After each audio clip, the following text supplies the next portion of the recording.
आपल्याला भेटायला कोण आले बघा, ये देखो. घराचं लॉक तोडायची मोहीम आता चालू केली. लवकर काय आद्या तुला लॉक तुटणार भाई वाटा असेल, चोरी बिरी करतोय काय घरात. स्वागत आहे तुम्हारे भाई के चॅनल पे, ज्याचं नाव आहे JCP वाला ब्लॉगर. विषय असा झालाय, आम्ही जिम चालू केली. मी सकाळी ब्रॉडकास्ट चॅनल वरती अपडेट पण दिलाय आणि घराचं लॉक तोडायची मोहीम आता चालू केली. कारण ऋतुजा गेली कॉलेजला चावी घेऊन आणि माझ्याकडे काही चावी, सकाळी लवकर गेलो त्यामुळे काही चावी वगैरे नव्हती. सो आता हा भाई लॉक तोडतोय मजबूत. तुटलं का? तोड लवकर, तोड लवकर. ठोक आद्या, स्टेबल धर ना त्याला. काय आद्या तुला लॉक तुटणार भाई. चावी विसरलं आम्ही, चावीमुळे सगळं विषय झालाय. आद्या लोकांना वाटत असेल चोरी बिरी करतोय काय घरात. असला मॅकॅनिक आणलाय भाई. लॉक तुटता आम्हाला किती वेळ झाला, एवढं वेळ झाले प्रयत्न करतोय, लॉक तुटत नाही. ऋतूचं चावी घेऊन गेली, माझ्याकडे काही चावी नव्हती. तर किती वेळ तर झाले ट्राय करतो पण अजून काही तुटत नाही. लॉकची हालत दाखवतोय, 1 मिनिट. ये देखो ठोक ठोक के कैसा कर दिया है. अगं बाई काय गुतवून त्याला गुतवला होता. अख्ख्या बिल्डिंग मधली लोक जागे व्हायला लागली सगळे. आद्या तू करू शकतो. आद्या अजून जोरात ठोक, सगळे होऊ दे सोसायटी जमा. आद्या बार खिनग्या काढायला लागलाय पण लॉक तुटायला तयार नाही. टूटेगी कैसे, अंबुजा सिमेंट से जो बनी है. अरे कोणत्याही कंपनीचं आहे असलं, लॉकला इज्जत द्या. एवढ्या प्रयत्नानंतर पण तुटत नाही. त्याला एकच वार दे ना असा जोरात, तिथं नको ठोकू. काय नशीब आहे भाई, साईडवरती जायला टाइम झालाय. साईडवरती सगळी माणसं येऊन थांबले, लेबर बिबर. आम्ही इथं लॉक तोडत बसलो किती वेळचं. ठोक जिमची ताकद. आता तू जिमची ताकद. ठोक भाई, देखो हम जिम से आए हैं. सध्या जरा जिम बिम चालू केली, जरा वर्कआउट वगैरे चालू केले. इथून पुढे पण चालू राहणार आहे. लॉक का तुटत नाही बाबा. तूट जोरात, अजून जोरात.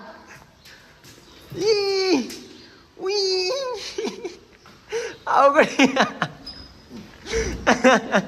जिमची ताकद. अवघड किस्सा. त्याला वाकव ना त्याला असं आडवं लावून ओढ ना त्याला. इथं आहे ना असे टॉमी आडवी लावून ना, हे असं वाकलं पाहिजे ते जरा. हे बघितलं, हे देखो ही गाडीची टॉमी, ही टॉमी वाकवली पण लॉक तुटायला तयार नाही. अजून आंघोळ करायची मला. हा जोरात एकच ठोका. अरे बाबा अजून आंघोळ करायची. हे सगळे लोक फोनवर फोन करतात आहे.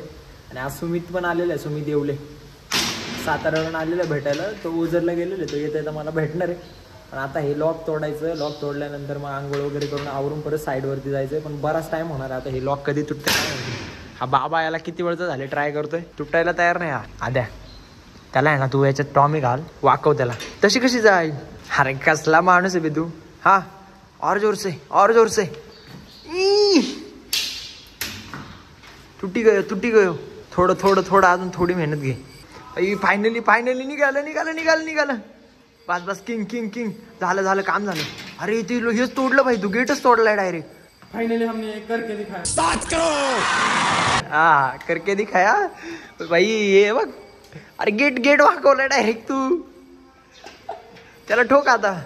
बस खुल जा सिम. गेट उघडला भाई. थँक्यू भाई, थँक्यू. मंडळ आभारी आहे. नाही त्याला तोडायचं बाबा, ते त्याला नाही लॉक. त्याला एवढं एकच लॉक आहे. आता येताना आम्ही हेवाला नवीन लॉक घेऊन आलोय. आणि 1 मिनिट पुढे पुरस्कार नाही तर ते पुरस्कार. धन्यवाद मंडळ आभारी लॉक तोडल्याबद्दल. कॅरी चावी हे सगळं लॉक वगैरे आणलं. आता लॉक वगैरे ठेवायचं मस्तपैकी. पटापट आवरून घेतो मी, मला बराचसा टाइम झालाय. आणि ही जिमचं ते प्रोटीन वगैरे शूज वगैरे कॅरी करायला ही बॅग आणली. तर आता बॅग ठेवतो, लॉक ठेवतो, आवरून घेतो. आवरून गेल्यानंतर डायरेक्ट साईडवरती गेल्यानंतर भेटू आपण. बाय. 1 eternity later. सकाळची सगळी करामत बिरामत सगळी संपवल्यानंतर साईडवरती आलोय. सगळी देवपूजा वगैरे केली. आणि डिझेल आणायचं होतं पण डिझेल आता डायरेक्ट पंपावरती जाऊन टाकणार आहे. सुमित भाई आलेले आहेत आमचे, सुमित येवले, तर त्यांना भेटायचं आहे. आणि आता मशीनला पण तिथे घेऊन जायचं आहे. हायड्रोलिक ऑइल पण काल आणलं होतं. हायड्रोलिक ऑइल टाकायचं मशीनमध्ये, कारण हायड्रोलिक लेवल कमी झाली आहे. हायड्रोलिक पंप आवाज मारत होता. सो आता ऑइल वगैरे सगळे घेतले, देवपूजा वगैरे केली, सर देवबाप्पा गेला आणि गणपती बाप्पा मोरया म्हणून रोजच्या सारखं काम चालू केलंय. पण आता थोडंसं घाईचं काम आहे. सो पटापट चाललोय मी आता. इथून जवळ थोडंसं एक अर्धा किलोमीटर लांब साईट आहे. बाकीची गँग पण चालली आता. ही सगळी आमचे ते लेबर वगैरे सगळे निघालेत पुढे. हे गाड्या वगैरे दिसतात ना, यात लेबर सगळे. तुम्ही यांच्या म्हणजे हे दुसऱ्या साईडवरती चाललेत आणि मी दुसऱ्या साईडवरती चाललोय. सो आपल्या ब्लॅकपोलला डिझेल आणायला आलो होतो मी. आपल्याला भेटायला कोण आले बघा, ये देखो सुमित भैया.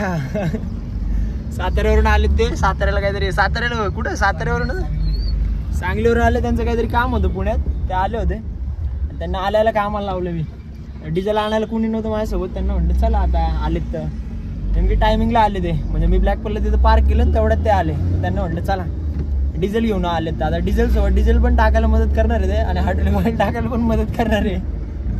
आता सगळा विषय ते कामानिमित्त आले होते त्यांच्या मित्राला सोडायला. सो त्यांना भेटायचं होतं, बरेच दिवस झाले भेटलो नव्हतं आम्ही. नवीन ओळख झाली, पहिलीच भेट आहे आमची सर. आणि अशी झाली. ते ब्रँड नाना पण आले होते ना, रात्री आले 12:30 वाजता. कुठे आहे म्हणलं, आहे घरी आहे. या ना मी चाकणमध्ये.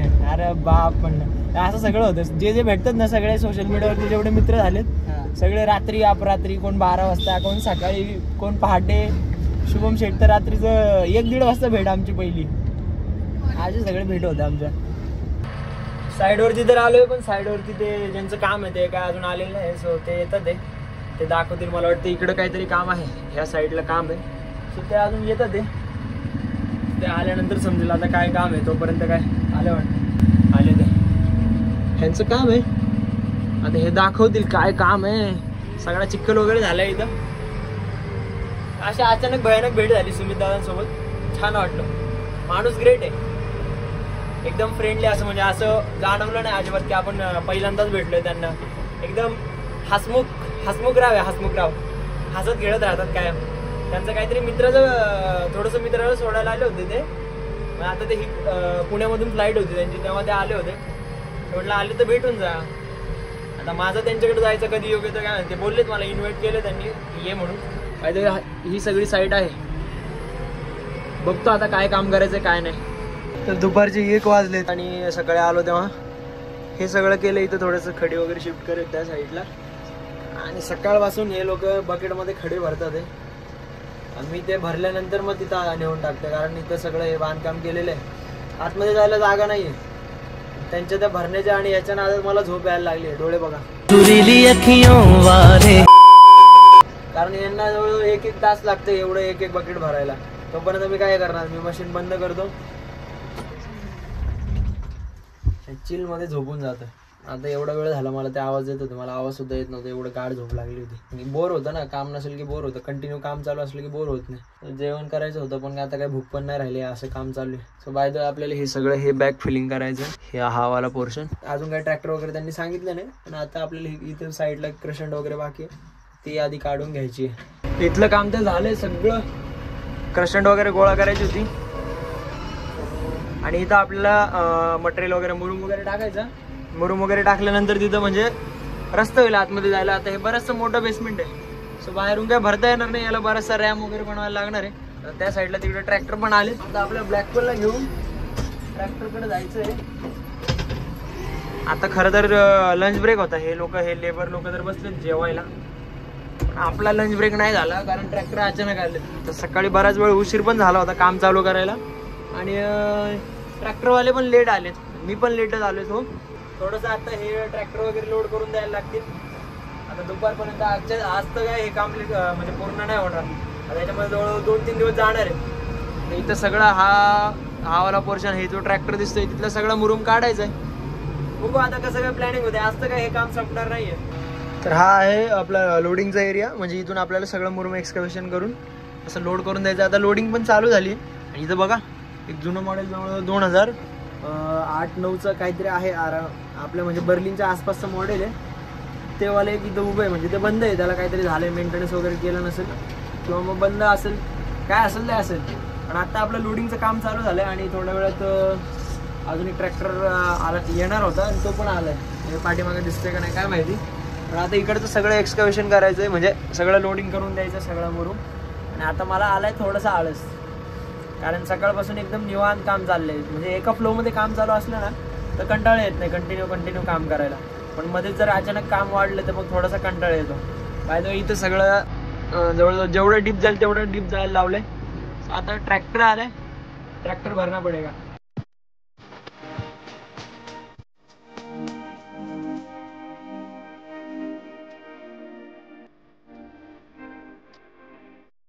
तर जेवढं मटेरियल भरायचं होतं तेवढं सगळं भरून दिलं. शुभम आला होता, मला भूक लागली होती त्यामुळे जेवण घेऊन आला होता. सो आता ह्या साईडला ते जे मटेरियल टाकले तिथं थोडंसं रॅम्प म्हणून द्यायचं, म्हणजे ट्रॅक्टर तिथून जायला रस्ता होईल ना. सो त्यासाठी रस्ता बनवायचा आहे, तिकडे चाललोय मी आता. तेवढा रॅम्प म्हणून देतो, म्हणजे आपल्याला परत मग इकडचं हे सगळं परत लोडिंग करून द्यायचं आहे. मित्रांनो आता संध्याकाळचे 6 वाजले आणि आपलं जे याचं मुरुम काढत होतं त्याचं काम तर अजून काही संपलेलं नाहीये. पण जर मुरुम काढत होतं तिथली ही माती वगैरे सगळी काढायची होती. सो ही माती वगैरे सगळं आता काढून घेतो. म्हणजे आता जेवढा मुरुम काढला होता तिथं सगळा खड्डा झाला होता. त्यासाठी आता ते मुरुम जिथं काढलं तिथं ती माती वगैरे सगळी फिलिंग करून घ्यायची. आणि आज तर काही संपणार नाहीये का, पण उद्यासाठी ट्रॅक्टर सांगितले त्यांनी. उद्या पण काम आहे, बरंचसं काम आहे इथं. सो बघ एक मिनिट तुम्हाला खड्डा दाखवतो. हा असा सगळा विषय होता. इथं सगळी माती टाकली होती आणि यातला मुरुम काढून माती एका साईडला शिफ्ट केली होती. पण आता ही माती इकडे टाकायची, म्हणजे नंतर उद्याला आपल्याला इकडे मुरुम काढायचा आणि इथं परत ट्रॅक्टर लावायचा, असा सगळा विषय. आजचं काम तर काय अजून संपलं नाहीये. पण आजचा ब्लॉग तिथं एंड होतोय. उद्याच्या ब्लॉग मध्ये भेटू. Bye bye.